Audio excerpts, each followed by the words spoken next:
नमस्कार दोस्तों, स्वागत है आपका फिर से अपने चैनल में आरजीएसवी, जहाँ पे हम लोगों ने बात कर रहे थे पुर्तगालियों के बारे में, यूरोपियों के आगमन के बारे में और डच के बारे में।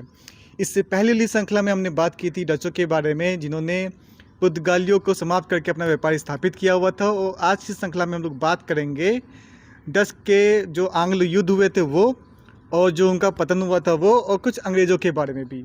तो चलिए स्टार्ट करते हैं। और यहाँ तक आए हैं तो वीडियो को लास्ट जरूर देखिएगा, बहुत मज़ा आने वाला है अगली वीडियो में।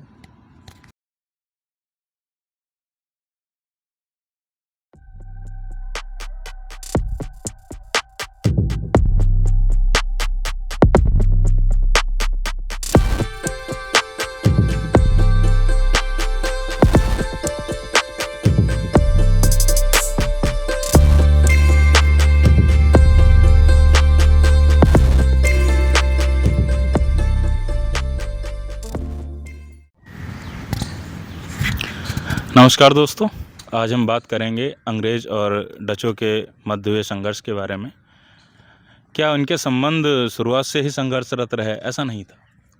इनके जो संबंध थे शुरुआत से संघर्षरत नहीं थे, लेकिन व्यापार के चलते, वाणिज्य के चलते, प्रतिस्पर्धा के चलते इनके संबंध समय के साथ संघर्षरत हुए।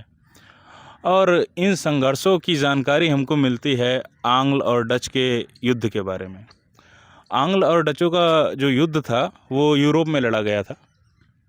3 युद्ध हुए और ये तीनों युद्धों में डच जो थे हार गए, अंग्रेज़ जो है जीत गए।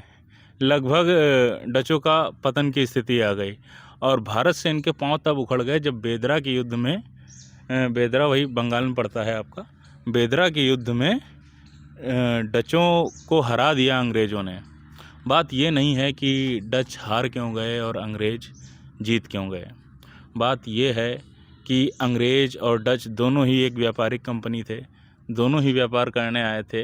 क्या ऐसी परिस्थितियाँ, क्या कौन सी ऐसी खूबी थी जो अंग्रेज़ों में थी जो डचों में नहीं थी? वैसे तो कई कारण रहे इनके पतन के, डचों के पतन के, लेकिन सबसे प्रमुख कारणों में से एक ये था कि जो ईस्ट इंडिया कंपनी थी वो निजी कंपनी थी और वही जो डच ईस्ट इंडिया कंपनी थी वो एक सरकारी कंपनी थी। तो होता ये था कि जो सरकारी कंपनी थी वो आवश्यकताओं के अनुसार, परिस्थितियों के अनुसार तत्कालिक निर्णय लेने में सक्षम नहीं थी, असमर्थ थी। उसे अगर कोई भी आमूल-चूल परिवर्तन करना होता था या कोई भी निर्णय लेना होता था तो पहले तो उसको सरकार से या डच के राजा से अनुमति लेनी पड़ती थी, तब जाके वो कोई निर्णय ले पाती थी। वहीं ईस्ट इंडिया कंपनी एक निजी कंपनी थी, वो अपनी आवश्यकताओं के अनुसार, परिस्थितियों के अनुसार समय समय पर निर्णय ले लेती थी, तत्कालिक निर्णय ले लेती थी। ऐसे में ये होता था कि जो लाभ डच को मिलने होते थे वो लाभ उसे नहीं मिल पाते थे, वो लाभ अंग्रेज़ों को मिल जाते थे, ईस्ट इंडिया कंपनी को मिल जाते थे। दूसरी बात ये होता है कि जब कोई निजी कंपनी होती है वो अपने उत्थान के लिए निष्ठावान रहती है। अब क्योंकि उसकी पूंजी लगी होती है, उसका श्रम लगा होता है। वहीं एक सरकारी कंपनी जो होती है उसमें भ्रष्टाचार की संभावनाएं बढ़ जाती हैं, और हुआ भी यही, क्योंकि डचों के जो अधिकारी थे उनको तो सरकार से पैसा मिलता ही था। ऐसे में निजी लाभ कमाने के लिए भ्रष्टाचार व्याप्त हुआ, समस्याओं को देखने की अनदेखी की गई और परिणाम ये हुआ कि डच भारत से उखड़ गए और अंग्रेज़ों ने अपना आधिपत्य स्थापित कर लिया। और अंग्रेज़ों ने जो अपना आधिपत्य स्थापित किया, केवल आधिपत्य स्थापित नहीं किया, आप सबको विदित है, हम सब जानते हैं कि ईस्ट इंडिया कंपनी जो आई थी वो एक व्यापारिक कंपनी के रूप में आई थी। और व्यापारिक कंपनी कब एक राजनीतिक सत्ता के रूप में परिवर्तित हो गई, ये हम सबको विदित है। और अंग्रेज़ों के जो उदय है इसके बारे में अब हम आपको जानकारी देंगे हमारे मित्र।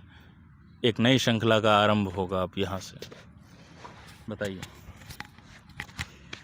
इस श्रृंखला को तो अभी यहीं ख़त्म करेंगे, लेकिन हाँ, आने वाले जो श्रृंखला है उसके बारे में बताना चाहेंगे कि हम लोग अब अंग्रेज़ों के बारे में बात करेंगे कि अंग्रेज़ किस तरह से भारत में आए, किस तरह से व्यापारिक कंपनी स्थापित की, अपने किले बनाए, रेजिडेंसी बनाई, और किस तरह से विद्रोह का सामना किया गया। जो था 1857 का विद्रोह हुआ, जनजातीय विद्रोह हुए, किसान विद्रोह हुए, और गांधी जी क्या इस तरह से अपनी आज़ादी के लिए लड़े। एक पूरी यात्रा है। हाँ। और मैं आपको दावे से कह सकता हूँ इस यात्रा में आपको बहुत आनंद आएगा। इतिहास केवल तथ्यों की जानकारी नहीं है, इतिहास उन संवेदनाओं की जानकारी है जो हमारे क्रांतिकारियों ने, हमारे पूर्वजों ने, इस देश के वासियों ने वो महसूस किया कि जो आज़ादी मिली इसकी बहुत बड़ी कीमत चुकाई गई है। और हमारा ये जो जीवन है कोई आम जीवन नहीं है, इस जीवन पर बहुत बड़ी जिम्मेदारियां हैं और इन जिम्मेदारियों का एहसास हमें इतिहास कराता है।